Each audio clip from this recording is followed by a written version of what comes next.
Hello everyone, and welcome to Andrew Broussard Watercolors. Today I'm going to try something a little different.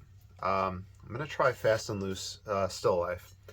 So I'm going to set up a few parameters for myself with this, and the first parameter is that I can break the parameters anytime I want.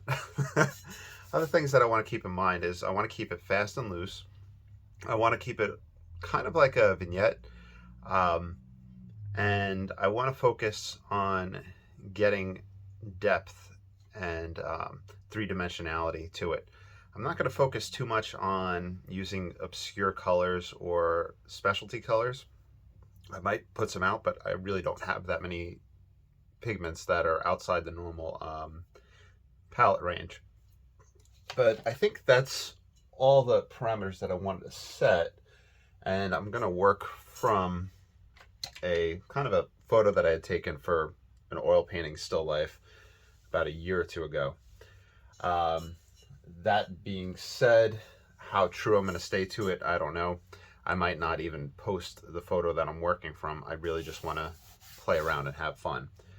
So I'm going to use the back of a painting. This is 11 by 14 Stonehenge Aqua, 100% cotton, 140-pound cold press. I am looking for my squirrel mop. Let me find that. Yeah, I found my squirrel mop. Okay, I am thinking that I might play around a little wet and wet, but I didn't wet the paper at all yet. Here's kind of just throwing some water on with the medium hake brush. I'm thinking that it might be beneficial just to put slight washes of background color in. I haven't done a still life in a while, and I haven't done an oil still life in quite a while. I don't think I've ever done a watercolor still life. So this is raw umber. I'm gonna put that in. So that'll be my background. I'll put the edge of the desk, the table that the picture is on, right around this region. Then I'll grab a little bit of burnt umber, which will be a little bit warmer. That'll be my surface that the still life is on. Add a little raw sienna in there. Warm that up a little bit more. Give a little bit of glow to the table surface. And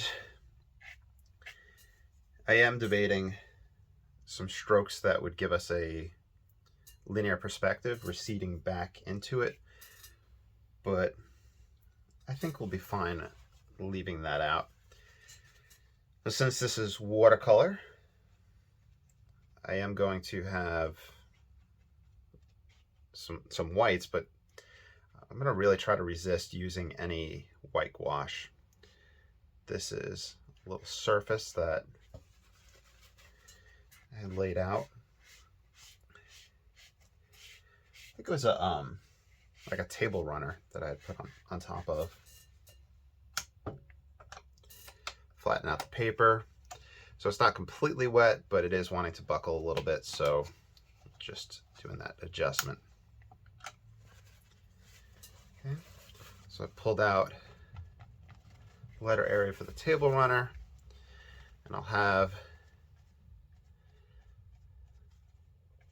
a little pitcher right here. So that'll come out. And that's the handle for it. And these are flowers that are going to pop out and be closer, flowers that'll lay there, flowers that'll come up. Okay.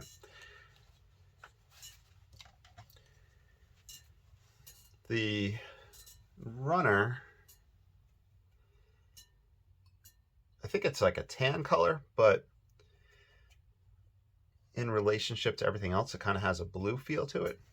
So I'm gonna grab a little bit light wash of ultramarine blue. We'll use that for that runner.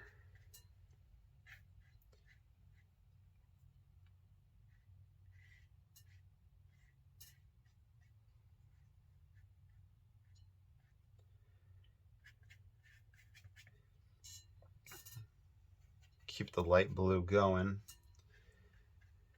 to start shaping out the jug. By the way, this is a number 6 squirrel mop, Paul Rubens. I got it off of Amazon about probably a year or two ago. It's a good brush. It's fun. It's a good alternative to the hake. I kind of feel like every set of painting tools should have some sort of large brush, whether it's the hake or squirrel mop or a flat. Okay, that's the shape of the jug. Let's mix a little bit darker, throw some burnt sienna in there.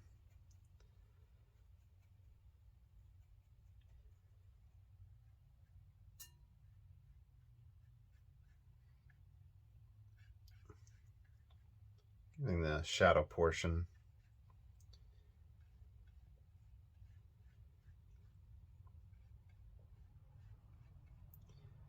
just giving a little shape to it.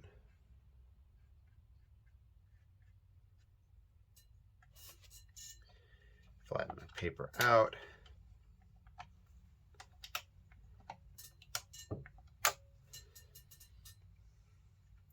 The flowers are going to be here. They're going to lay on the runner, and then there's ones that come really close. Just kind of marking some spots where the shadows would fall.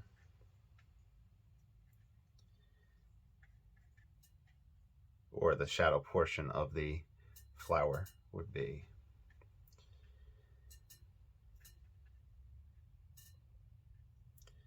And we could even go for the shadow portion of the runner. That little edge where it meets the table. I'll grab some Payne's Gray. Just kind of shorthand that.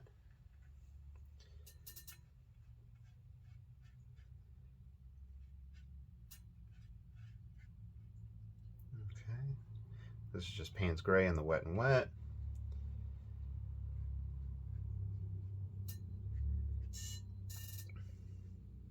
So my main goal, like I said, was to achieve a 3D depth effect. Let's grab some lemon yellow, pushing a little green. I'm going to grab some light red oxide into that mix for our flowers.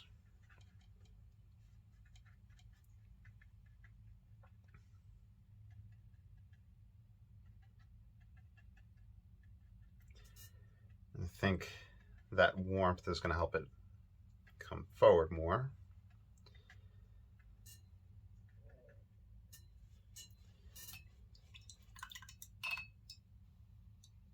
Let's wash that off.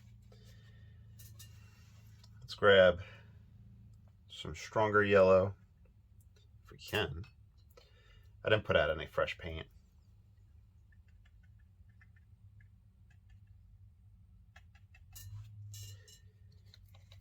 Let's grab the number 1 rigger.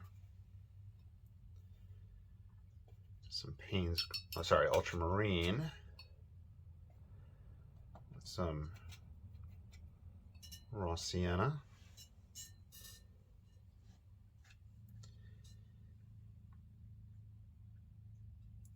It's wet and wet, but just kind of getting the idea of, I guess, the stalks of the flowers. Getting that motion in place.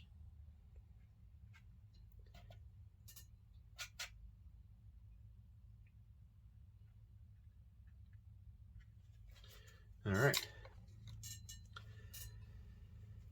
Back to the squirrel mop, Payne's Gray.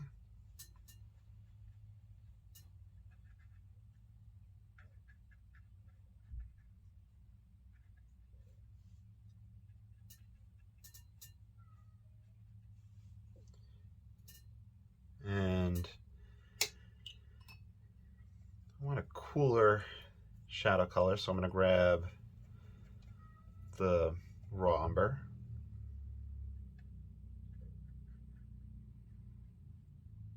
Let's see how that works. That's hammy.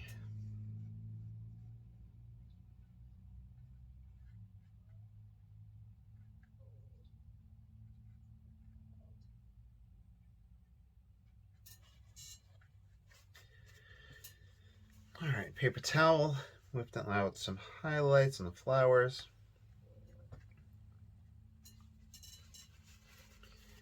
We have the white rim.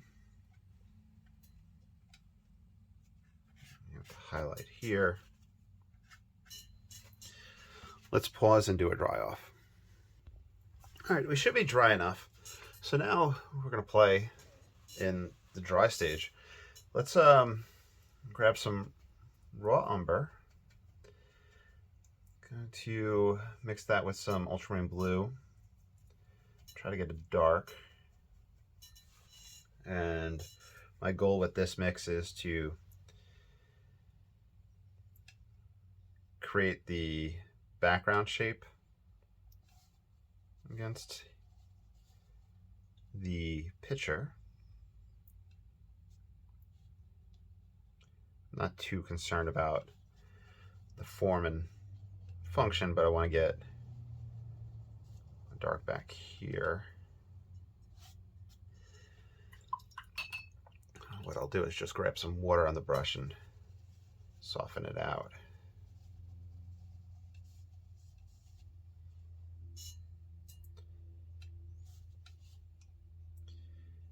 Come in, get that. Let's grab that same type of mix. Raw umber, ultramarine. We could put the other side here, start shaping that picture out. Like I said, I'm not too concerned about the form. Like I'm not worried about getting it perfect lines and all that. It's just more fast and loose experimental.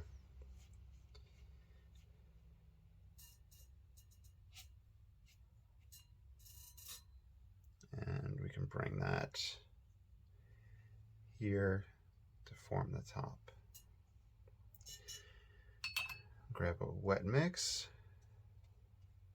Just leave that to feed out.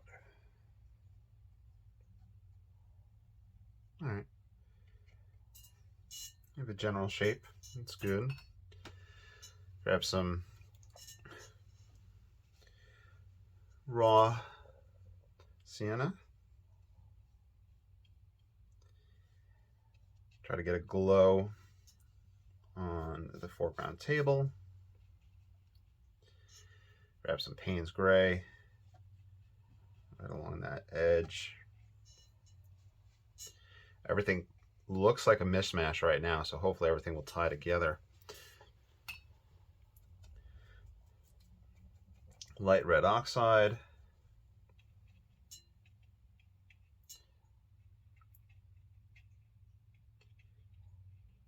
Put some marks.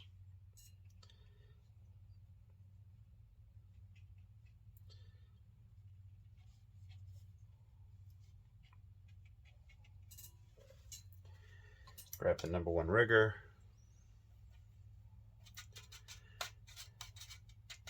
Just mix in a dark. Let's go burnt sienna and ultramarine.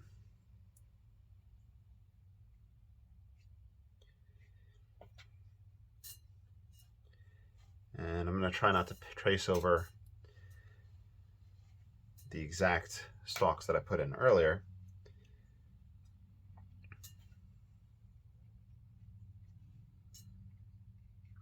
but just get the idea and the feel of them. And I'm jumping around because I have a lot of wet and wet areas, and I don't want pigment to bleed from one into the other. Lemon yellow, what we can grab of it. See, like right there to touch, so it might get some bleeding action.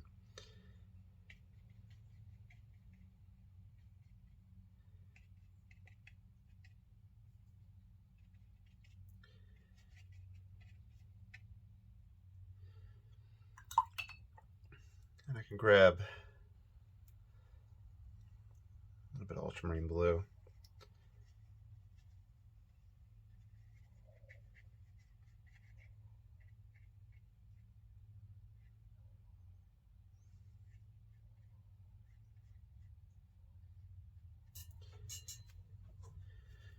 Payne's gray.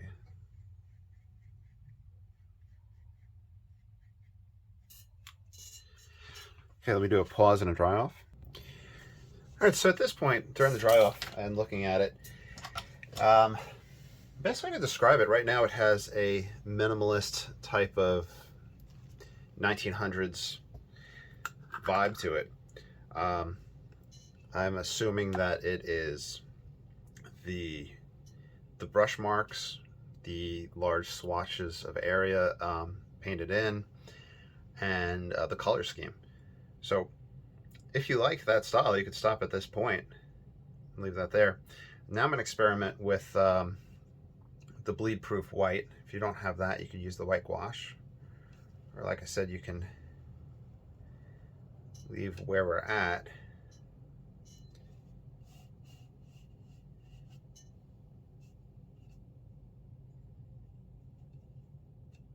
Just catching the highlights.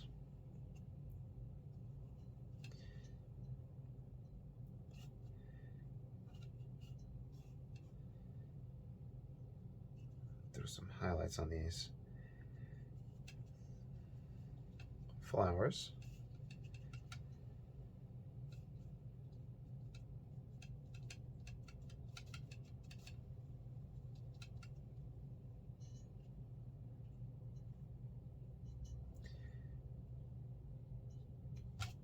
You could probably use chalk instead, like gouache, buff Titan, titanium buff. Let me wash this brush really good. Yeah, so that kind of pushed that feel to it. It almost looks like a minimalist, what's the name? Pioneer Woman. Pioneer Woman does a whole bunch of stuff that kitchen accessories, and it kind of has that Pioneer Woman color scheme, that vibe to it. Here's some ultramarine. I'm going to do a little bit of accents. We'll see how that affects it.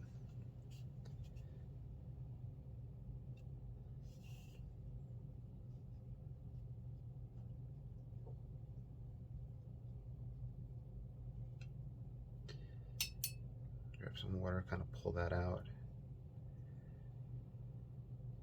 So I've done the dry off just so I wouldn't have too much bleeding between areas, and I think that's just also lends to that 1900s vibe of watercolor, having those sharp edges between areas. In the picture, we don't have the shadow cast, but well, we don't see the shadow, so I'm just going to bring that shadow out. That's just going to help ground that object.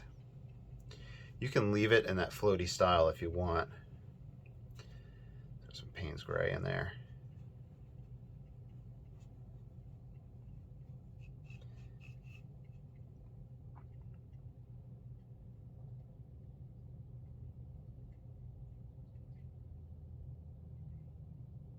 There we go. A bit of that Payne's gray for that shadow feel.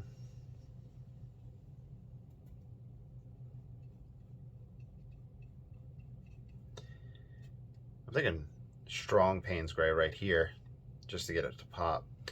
Compositionally, the area of interest, the strongest point, is down in the front. It brings your eye in, and then you should be leading more on an angle, so I'm going to have to adjust that. We have these other shapes. Catching the shadow side, shadow side.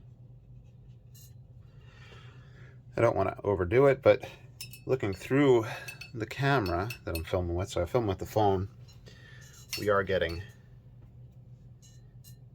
a three-dimensional aspect. Bring a little dry brush there. Not dry brush, but that sideways stroke. Let's see how strong I can get with the lemon yellow.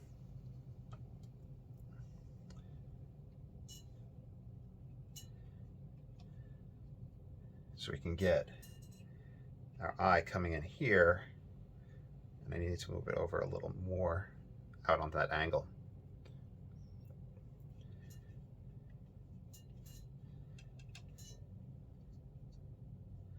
Light red oxide might be the strong key that we need. Bring it out. Let me do a dry off since I'm starting to bleed paint. All right, should be dry enough. I'm going to do some quick modifications compositionally. The issue that's taking place is this group of flowers, I need it slightly on an angle rather than just blob. It ends right at the start of the pot right there, which you can play around with objects sitting together in that fashion, but to start breaking that pattern and to get more of a 3D effect, we're going to have to overlap and let this yellow, which I just poured out, push that back. We can also push it back using a green mix for the stems and the stalks. And we'll do that in a moment after we push this angle here and overlap.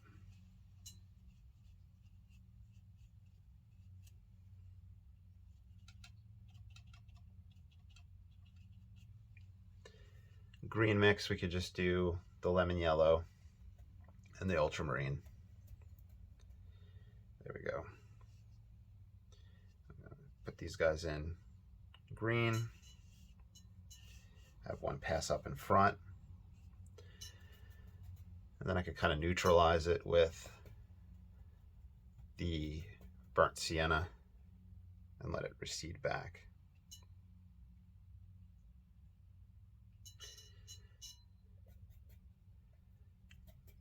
Go back towards the green with ultramarine and lemon yellow.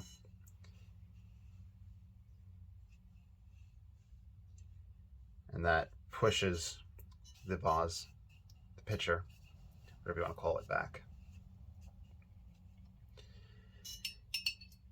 And while we're applying heavier coats, ultramarine blue and raw sienna, burnt sienna, sorry, just for a thick action here, a little dry brush.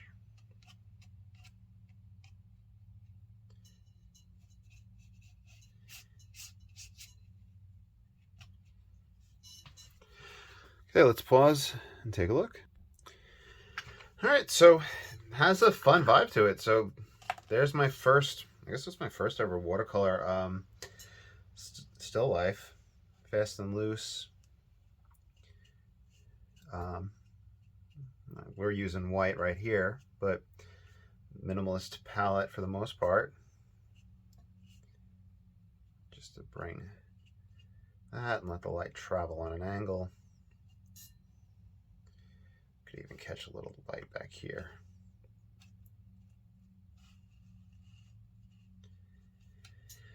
I hope you enjoyed. You're more than welcome to follow along. I think I'll put the original picture up on the Patreon if you'd like to follow it. And if you do, let me know. You're more than welcome to follow anything on this channel. Sign your own name. You have my express permission to sell anything you do when you follow along. I want you all to be successful, I'm going to put my signature on this side. And I have a whole bunch of different ways to support this channel down below. I uploaded 3 new paintings up onto the Etsy. I have to upload some more, but I put some good ones up. So if you ever want an original, check it out. Let's see how it looks with a mat around it. Pull this out. All right, there you go. I hope you enjoyed. Y'all take care. Have a good day.